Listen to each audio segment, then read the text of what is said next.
this book 7 years ago, I wouldn't have even thought about it. I am rather ashamed to admit that I used to be one of those women who didn't really see a massive gender equality issue. It's not that I didn't see it, it was not that I wasn't aware that it happened, and that I found that appalling when it did. It's that I hadn't personally been on the wrong end of it, so it didn't really, didn't really kind of get through to me, I suppose. And I think that was because I'd say, you know, always been very lucky in the gender equality sense. I was the third of 3 daughters. My dad was a feminist, whether he liked it or not, because he was surrounded by women. He was also one brother with 3 sisters, so he just, I mean, the poor man. I tell you, the man goes to the pub, goes to football, plays snooker any time he can. I think he's just desperate for male company.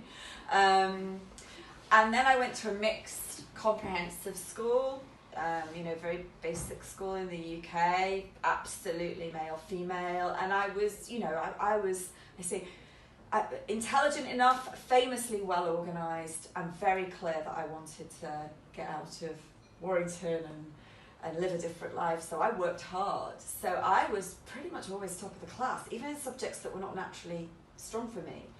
So I you know, up until then, I mean, no reason to even question whether I was equal to a boy or a man, whether that was, it just didn't even occur to me that anyone might possibly think they were superior. And then university, and then I, you know, lucky again, because my career, I went into marketing at Procter & Gamble, which is a very balanced function, very balanced male-female. So up until marketing director, I was just, my entire life had been just, there are men and there are women. And honestly, if anyone dominated the marketing director culture there, it was women, it was me. That's certainly not men.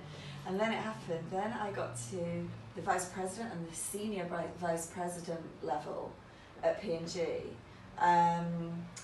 And suddenly, for the first time in my life, I was in a male-dominant culture.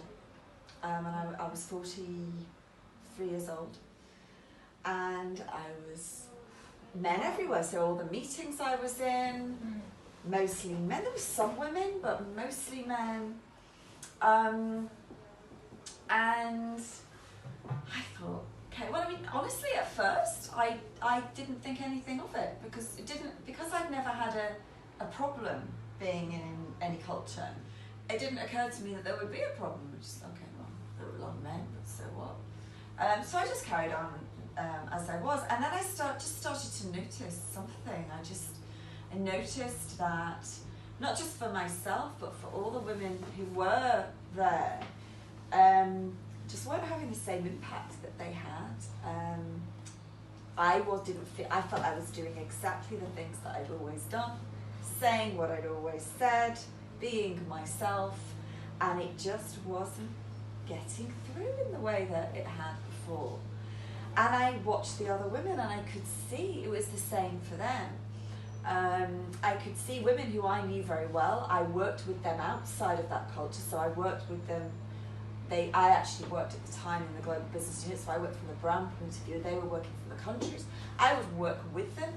They were like different women in these meetings. They were like different people, and one of them even said to me one day, I am a different person in those male meetings. I'm a different, and I thought, yes, you are, and yes, they all are, and actually I'm not, and that's not working either, because I'm the same person and they don't like that either. So I became fascinated by it, actually. I just really thought, what is this? And why? I was really fascinated by why it happened. And I started to read books and read articles, and just devour everything. And then I realised then what the real extent of it, that it wasn't me, and it wasn't the women around me in P&G, and it wasn't P&G, it was everywhere. It was happening to women everywhere, telling the same stories, using the same words about how they felt in that situation. And I thought, well, this is fascinating, isn't it? And I made a promise to myself that when I leave this job, which I knew that I would, I was at senior vice president level, I knew I didn't want to be at president level, I will write a book about this.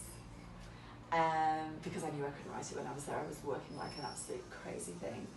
And so I did. So I left 2 years ago, and I took a tiny break, and then I started to write. And you know, it was, most of it was in my head, even the chapters. It was